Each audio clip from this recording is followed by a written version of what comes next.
Hi, my friend, Pat Sloan here for my fireside chat in the evening here. So I had a little sort of walk down memory lane the other day because I was over at my plaza. I can walk to the plaza from my house. It feels almost like going to your small downtown main street. It's got like the restaurants, the grocery stores, the dry cleaner, you know, a couple other things. But we have in there, there's a freestanding building on the one end of the parking lot, and it has been many things. It was, I think, a Blockbuster and a framing store, but for quite a few years now it has been a pet shop, a very large pet shop, you know, everything from washing the dogs and all the other things. Well, they're going to be moving. They're just moving to a plaza just over the way. Just, you know, for those, I don't have pets, but for those who do, they're not actually moving very far. It's just the next plaza over. But that got me to thinking about the different places that have been in my plaza in the like 36 years that we have lived in Virginia. We have always gone to this plaza. The grocery store is the one that we started going to when we moved here because there wasn't anything closer. It really wasn't close to us, but that's the closest one there was. But at the time, when we moved here, there was a fabric store, not in this freestanding building because that actually hadn't been built yet. It was in the main part. It's now a sports bar, which is quite good. But that's what is where the fabric store used to be. But I have the yardstick from the fabric store, and it went by many names, and the one that we had was Minnesota Fabrics. So there were some of the other names. They had Hancock's, Fabric Warehouse, the Fabric Market, and Minnesota Fabrics. So I would love to know if you were at any of these. Did you have them in your area? They all were owned by the same people and eventually started consolidating and changing names and moving and doing different things over the many, many years. So it's been a while since I've had a fabric store in there, but I thought, oh my goodness, that space would be so nice if somebody put a fabric store in there. The wishful thinking, because I don't think that's going to happen. I know, don't tell me I should open a fabric store. That's a whole other business. I'm not into that business. I just want to go shop in it and hang out. I don't want to own it and run it. That's no. So it was fun. It was fun to think about that and think about the fabric store. I would go in that fabric store a lot. I made clothing at the time because I didn't quilt. Years ago. Haven't made clothing for a while, but I want to. It's on my list to do again. So today kicks off our spooky sampler with Melissa Morrison, my good buddy. So she designed this gorgeous, delightful, fun, and funky spooky sampler with her newest fabric line. It is so darn cute. I want to show you the blocks that we're going to start with, and then I'll tell you the order. If you go to my website today, I list the order of the blocks that I will be doing them in, and Melissa's going to be doing them in. She also will be sharing tips at her Instagram stories, which might feed into her Facebook story. So you want to be sure that you go and check that out. And I will actually link, it's easier, I will just link them at my website so that you can go if you're on those places. And I will give you some tips too. But first let me show you the blocks that we're doing today, because we're going to do the stars. We're going to do the stars. So excited. So this is, her fabric is so cute. So first we have the daddy star. Look at this baby. Look how big this star is. Isn't that fabulous? And look at her, this print. This print is just the cutest thing. The cutest thing ever. I just love those little faces on there. So we have the daddy star. And then guess what? We have the mommy star. That's a big star. Some more cute little children trick-or-treating. And then here's the baby star. Daddy, mommy, and baby. I love this little girl. All right, what I'm going to show you is a little bit about the kit and its contents. And then I will, so here's the kit. So you get this great box with the kit. And I will also I want to show you a little bit about how to do the quarter square triangles. Since I'm also working with the kit, I want to tell you a few things about it so that you know where to go with what you're doing. All of the blocks are made from my kit now. So I have those all finished, so I know how much fabric is left, and there's one piece of fabric I still have to do some cutting from. So first, let's take a look at that. The kit comes with a pattern that's on high glossy paper, unfolded, kind of like a book. So you could, this is what your pattern looks like when you come from the kit. If you're working just from the pattern, it came like this. Now the kit is generous. I'm going to say that again. The kit is generous. So there is extra fabric, and some of the fabrics there's quite a bit extra. So you are going to have lots to do with this fabric afterwards. You can make table runners, you can make pillows, you can go ahead and make, put part of this for the backing of your quilt if you wanted. You could take from my holiday book and make a tote bags. You could do placemats. It would just be, there's lots and lots of extra fabric, which is super nice because that's kind of a luxury. We don't always get to make companion things with the fabrics that are extra. Now I want to show you the stack of blocks. So I have the stack of blocks and the binding marked. So all of this will be stored in the box, but they're all ready for as we're going along. Now the one piece that I have not finished cutting from is the gray, because there is sashing fabric, to do all this setting. There's pieces in between, and I need to go through this and cut it, and then I know what's extra. So at this point, in order to show you the quarter square triangle and how that's done, I am going to use a gray that from my Bonnie Lane. So the gray fabric is not from the kit that I'm going to do this demo with, and I am going to make the star, the smaller star, because you're making all three sizes. I'm going to take the smaller star and make it, and then put a border around it for a pillow. So this is the first thing I'm going to make with some of the extras, and then later, once I do cut all the sashing out, I'll be able to know how much of that gray is left, and then I can incorporate that into some other companion projects. Now Melissa's instructions are really awesome. She does something similar to what I do. She tells you right up front how to do a basic half square triangle, and one of many methods that you can use to make quarter square triangles. Then she gives you sizes within the pattern afterwards. So just like when you go to my page I always have with my patterns that shows how to make a half square triangle, she has that same idea. So there's the directions for that, and she's using a method where you're going to make squares. You're going to take squares, make half square triangles, and then layer those, which turn into the quarter square triangles, which is super cute. That is just a fun way to do it. And it's easy for everybody because you know how to make half square triangles, and you're just taking them and layering them and sewing a different way. Now, if you want to experiment with other ways of doing quarter square triangles, in my triangle book I have several ways with photo step outs. So if you have my triangle book, go to page 14, 15, 16, 17, and there are other ways that you can make quarter square triangles. So if you're looking for a different method. All right, so what I did is when you're making, let's take a look at the stars, just to analyze what you're doing so you know what you're doing with your fabric before you sort of hop in there and get it all going. So I'm using the same fabric placement as Melissa did for hers, so I'm not trading out any fabric placement, although because there is a generous amount of fabric, if you wanted to mess around a little bit with that, you probably will be fine. There's 3 stars, and I am looking at the smaller one, and I have slightly different images in the middle than she does. This little girl is just my absolute favorite on the whole thing, the little pumpkin girl. So I am going to do the pillow with the pumpkin girl.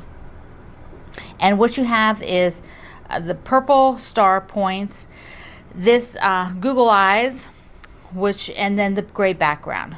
So those are the fabrics that you're picking to do the quarter square triangle. A background, what makes this inner square image, and then the start points. So I am using 2 grays. I'm going to be using my Bonnie Lane gray for the background of this pillow. I'm going to use the Google Eyes again, just like this one, and then I'm using a slightly different star point, the one that has the bats and the moons. And then I am actually going to take the little girl and take her out of, see, here's one of the images that was taken for one of the other blocks, but I'm going to take her out of the lighter gray fabric rather than the medium gray like the quilt, the big quilt. So that'll be a little change, just to make it different. So now I will be making half square triangles in the, make 2 at a time method. You're gonna draw a line and sew across and get 2 at a time. So let me do that. Now I have 2 sets of half square triangles. These will be combined, one from each pile, to make a quarter square triangle for the star unit. And this is really simple. It is basically creating another half square triangle method. So if you think of these as a half square triangle, process, it's the exact same process. So I'm going to take one googly eye and one background, and they will be combined, but not like this. We want to rotate. Okay, we want to rotate them so they're opposite. And we're going to put one on top of the other, and then sew, just like you do for half square triangles, on either side of the line. Let me make a line here. I'm going to use this wash away, which it doesn't matter what you write with, but the wash aways do write nicely, so you're able to see it. So I'm going to sew a 1/4 inch on either side of that, and I'll audition what it's going to look like. If I pull this back, here's the seam, right? This will be the seam, so this is how I will open it, and there you go. There's the 1/4 square. If I were, had them incorrect, gray to gray, and I sewed the line, what would happen? This is what it would look like, which is not what you're going for. So remember, opposite sides, and you can always just check this. Draw your line, put your hand on one side, and flip it back. Now you're ready to sew. All right, there's the lines. I'm going to cut it down the middle on that red drawn line so that I will have the 1/4 square triangles, and voila, there they are. There are 4 of them, so I'll cut these other 2 in half. Now they do have to be trimmed to the same size as this background. So on your star, this unit, the 1/4 square unit, is the same size as this background square, and these will be slightly oversized, so you are going to need to trim them. This one is 4.5, and so just like when I was trimming the other day, I want to show you that you need your diagonal on the seam. So this diagonal will go right on this seam, and then the intersection of 4.5 needs to come right at that corner on the seam. This intersection of 4.5 needs to come right on that corner at the seam. It needs to be touching the seam. That way when you trim this, you do not lose any of your points. So it's extremely critical that this line be on the seam and that the 4.5 dot is at the seam on both those other corners. Then you can rotate this, and now it's easy to trim it on the 4.5 because these 2 are correct, and I can just quickly trim the other 2. And this is all trimmed up. You'll do all 4 of them, and then I want to show you, like, I'm going to audition this to be around the little girl. So my star will be kind of like that. So you get a feel for it versus this one. And I could even use the fabric, this children's fabric, on the outside too. Here on the original block, the block for the quilt, it's all the background. But these 4 squares on my pillow, I could use the children's print. I might audition that and see. So there you go. You can make your 3 stars, daddy, mommy, and baby. The 1/4 square triangles done that way are so easy. You will love doing them. Now I do want to tell you the list of things that we're going to do. We're doing the stars this week. Then we will do the broom. Here, I'll hold the pattern. Then we'll do the broom and the small pumpkins. the bats, the spiders, and the medium pumpkins. The week after that, so week number 4 then, is the spider webs in the hats. Then we'll have the little flags, the tiny little pennant flags, and the large pumpkins. And then we'll end with those adorable little ghosts. They're so cute. They're so cute. All right, I have that list over at the website too. So you just hop on over there. What do I have going on? Some other things. I have worked on the red, white, and blue from my scraps. I'm loving the size. Let me just up. There we go. So I am going to do, I'm doing 4 units. I'm doing a unit and then making 4 at a time. So it's 4 by 4, 4, everything 4 by 4, and then I'm putting 4 of these together, which will makes one nice section to work with. So I don't have to be, sewing big long strips or anything like that. I'm just sewing these big blocks till I get to the point where I have to sew rows. But I definitely will do one more row or column.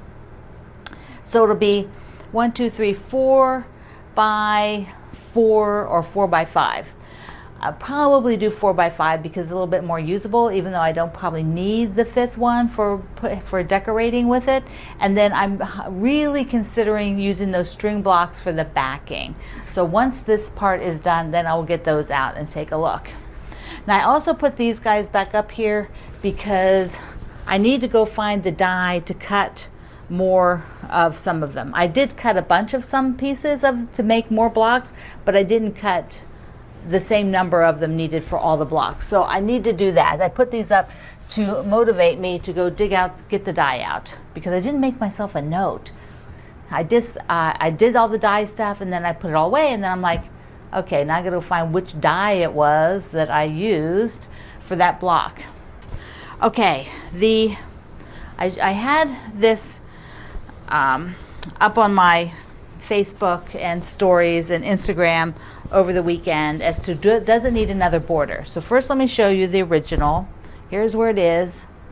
So this is from my friend Cheryl Brickey's book, and it's one charm pack. I did one charm pack with the green, and then I had to find a navy, to add with it. Now I was auditioning with the other charm packs, then I had some of the print, this print here. I had some of these prints here, extra, a little bit of extra, and I was auditioning. So let me show you these 2 pictures. Here's one with them like in a strip from the charm pack, and then the second one is like this is half a charm pack, which is a square, 2.5-inch square. So tell me in the comments, do you think it needs another border, or is this good to go? Is it good to go? Guess where I'm leaning. I don't know. I always like to make them a little bit bigger, but this is a great child size at the moment. And it doesn't really need to be any bigger. It could also be a wall hanging, or it could be decorative, like on a chair, like a ladder or something like that. But for usability, it's definitely big enough for a child. So I'm there thinking maybe it's done. But let me know what you think.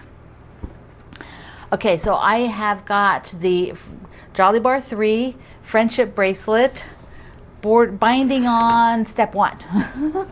Binding step 1. So I have binding step 1, and it's on. So I just now need to pull it over and secure it. And this is the one that I'm thinking of sending to my niece as a wedding gift. She got married in May. But then I started thinking, now, here, I'll hold it up again. Now, doesn't this look like it could be a guy's quilt? It's very Americana, welcoming him. I'm thinking, this is what I'm thinking, is that if I sent this one for her husband, and then I made another one just like it in her colors, which she likes plums and greens, and I was thinking, oh, maybe I make her one just like it, and they could each have their own quilt. So, I don't know, that means I'm not done. Or I just send that one. Oh, I always make more projects for myself. Do you do that? Do you just sort of think, oh, well, that would be fun to do. Let's do that. And you just make more projects for yourself. It's like, oh my goodness. Okay, I have a Q&A. Who's it? Rebecca. Rebecca asked about precious fabric. And I think that that's a wonderful topic. She's like, she wanted to know, how do you motivate yourself, or what do you do to use precious fabric that you are afraid to cut up? Like, you buy the fabric, you love the fabric so much, but then you don't end up using it. It just sits in the box or the bin or under the bed, and you're not enjoying it because it's not in a quilt, it's not in something you can see. So how do you get over this? I think it is a never-ending problem for quilters. I'm going to sit down because we love a lot of fabrics.